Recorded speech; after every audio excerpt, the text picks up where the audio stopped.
Hey everybody, it's Kelly. Welcome back to another episode of Ask a Therapist.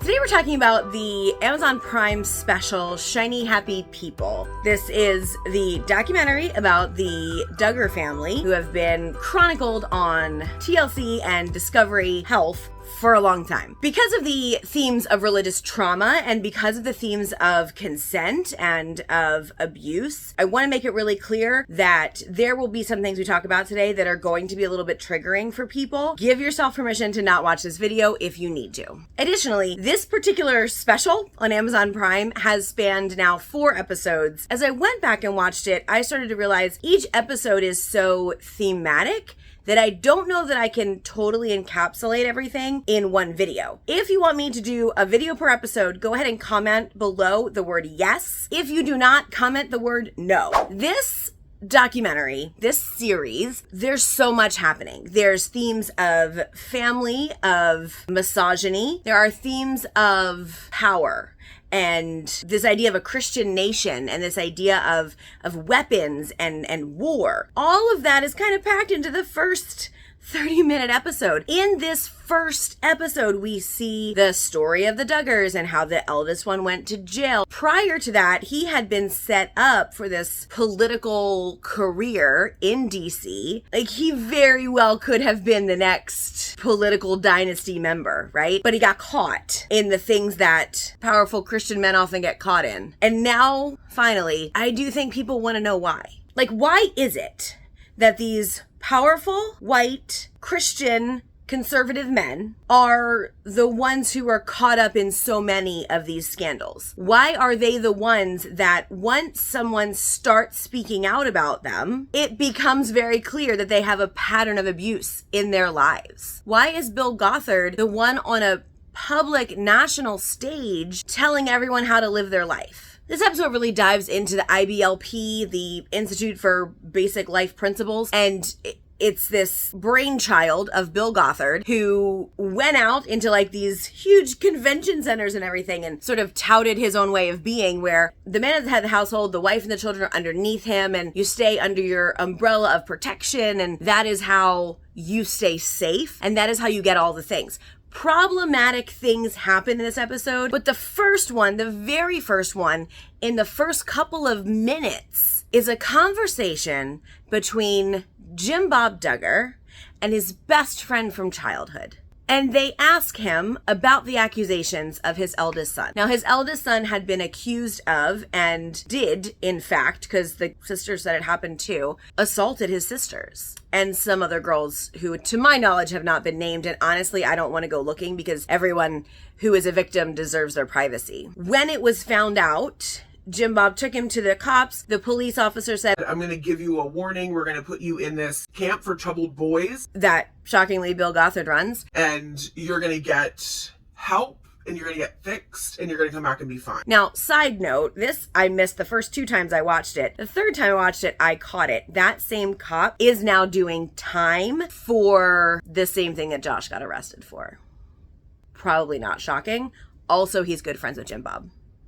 When Josh went away in his teen years, they were already filming the show, and he was sent away, and it was said he was helping build homes and helping the less fortunate somewhere else. There was no therapy. There was no talk about retribution for the victims. There was really, according to some of the victims, a pressure on them to speak out and say, I don't hold my brother accountable for this, and I'm not mad at him, and I love him, and all the things that kind of curl your insides when you hear that a victim is basically forced to do this. But the pressure of a Christian conservative family on their children, especially this family, is not something everybody can comprehend. Now, the Gothard method and his way of teaching and his understanding about homeschooling and all of these things do fall under that conservative Christian umbrella. They were fundamentalist Baptists. There are many different types of Baptists. in the world. And the things that I know I'm going to get in these comments when I'm talking about this with you is, not every Baptist is like that, and not every conservative person is like that. and I don't care. I don't care. Keep that to yourself, because the fact that there is something that we can point to and say this is habitual for this group of people, I'm not saying every single one. I'm saying enough to be problematic and enough that we need to talk about why.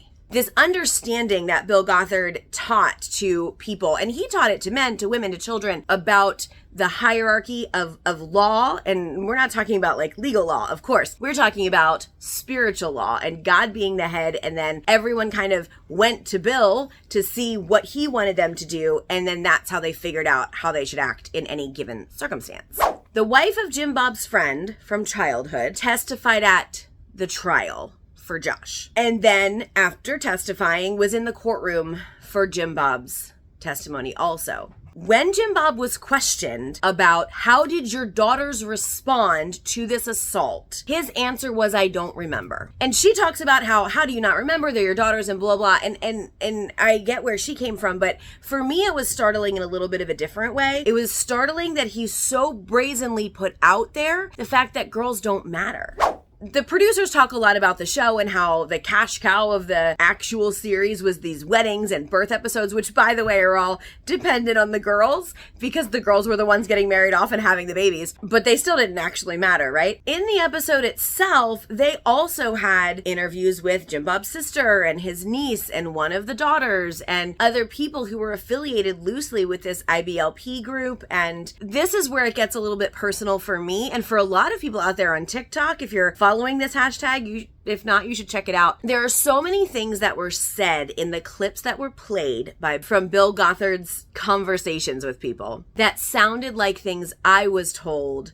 Because it was not in a convention type way, I don't know that even I necessarily understood it to be as problematic as it really is. And I say even I because I've done a fair amount of religious deconstruction work and religious therapy work, like it's what I do. So it would be absolutely ridiculous to have not done this myself, right? But there are pieces, and this is the thing with religious trauma, y'all. There are pieces that only come back either when you're ready for it or sometimes when you're not looking. It comes back. Another problematic theme that was actually highlighted by Michelle. They had a bunch of clips of Jim Bob and Michelle talking to people, to congregations, about their experiences and about their marriage and about what happened with Josh and all of that. One of the things that they said was that when they met and then got married, Michelle was on the pill and she went off of it, they conceived, and then she went back on it, and then while she was on it, she conceived and lost the baby. So the statement they made was that the pill was the reason they lost the baby and that she had to pray for forgiveness from God for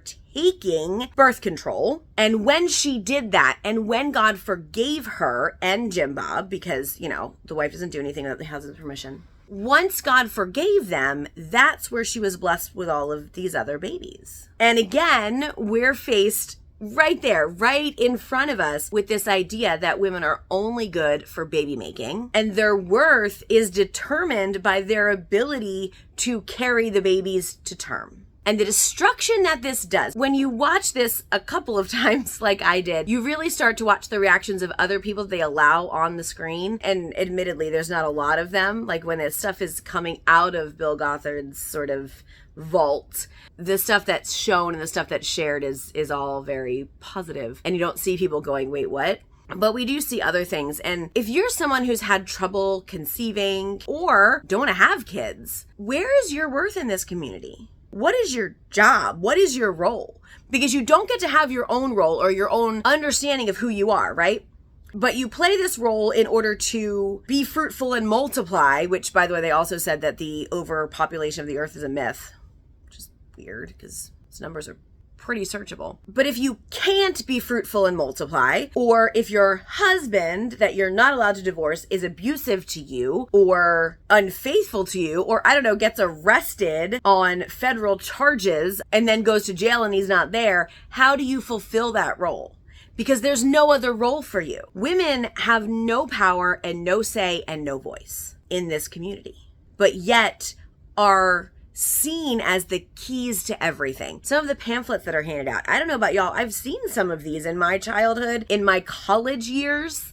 right? Which was not that long ago. Pamphlets of how to be a woman above reproach and how any of the skin that you're showing at all is going to cause a man to stumble, so you should not show it. And every time a girl hears that, every time someone hears, your skin is going to cause terrible, tragic things for this other person, how do you not internalize that as meaning your worth is only worth what someone else sees it as, and your worth is only good for what that one man wants it to be?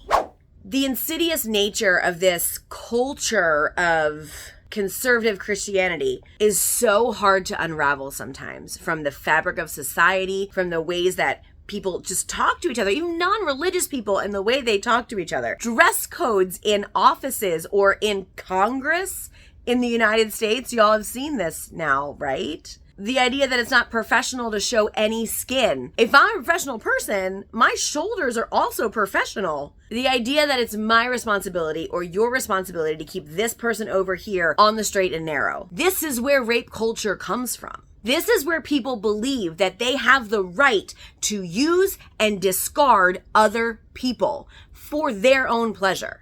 The idea that you maybe kind of have to consent to things, but you have to consent because it's your duty and not because you actually want to. Or the idea that you can't speak out against your abuser because your abuser is still there and important and you might ruin his life or something. And so it's okay if your life gets ruined because yours wasn't worth that much anyway. But it's not okay if you ruin his. Those policies, that idea, that boys will be boys thing that's out there, this is where that comes from. And if you don't understand that, or if you don't believe that, you are not paying attention. If I get a majority of yeses, I will go into the next episode, and if I don't, I won't. Either way is fine. The bottom line here is that this documentary, maybe more so than almost any that have been out there so far, makes the intention so clear from the conservative Christian right political leaning groups. The Duggars were put into power. They were put in front of America in order to normalize this way of living. To say, look, isn't this sweet? Isn't this lovely? You have women that are talking in soft voices. You have men who don't raise their voice to their children. And you have kids who there's so many of them, and they're just obeying and they're not fighting. And they don't talk about how they got there. They don't talk about the pieces of themselves they had to lose or never develop along the way in order to be this picture perfect family, or the things they had to sweep under the rug. The things happening in their own home because they couldn't hurt the image.